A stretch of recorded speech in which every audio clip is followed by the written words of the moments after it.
घुटने टेक दिए, मान ली हार, सोच लिया कि अब कोई रास्ता नहीं बचा और तुम्हारी कहानी यहीं खत्म हो गई। आंखें खोलो और सीधे देखो मेरी तरफ।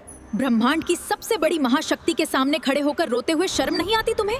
तुम उस महाकाली मेरे बच्चे हो जिसके पैरों के नीचे काल भी थर थर कांपता है। ये दुनिया तुम्हें मिटाना चाहती है? आने दो उन्हें। आज मैं तुम्हारे और तुम्हारी मुसीबतों के बीच दीवार बनकर खड़ी हूँ। अगर आज इस चौखट पर आ ही गए हो तो इस संदेश की एक एक लाइन को अपने सीने में उतार लो है, क्योंकि आज तुम्हारी किस्मत का पन्ना पलटने वाला है। मेरे बच्चे, तुम कब तक लोगों के तानों से डरकर अपने कमरों में छिपकर रोते रहोगे? तुम कब तक इस बात का अफसोस मनाओगे कि तुम्हारे अपनों ने तुम्हें धोखा दिया? सुन, जो लोग आज तुम्हारी लाचारी पर हंस रहे हैं वो असल में अपने विनाश का सामान तैयार कर रहे हैं। मेरी अदालत में देर हो सकती है लेकिन अंधेर कभी नहीं होती। तुम्हारे जीवन में जो ये भीषण तूफान आया है जिसे तुम अपनी बर्बादी समझ रहे हो, वो असल में मेरी तरफ से किया गया एक प्रचंड प्रहार है। मैं तुम्हारी जिंदगी के उस कचरे और उन नकली लोगों को साफ कर रही हूँ जो तुम्हें अंदर ही अंदर खोखला कर रहे थे।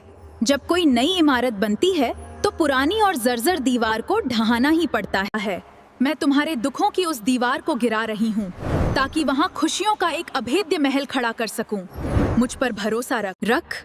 जो हुआ वो अच्छे के लिए था और जो अब होगा वो इतिहास रचेगा। मुझे सब याद है।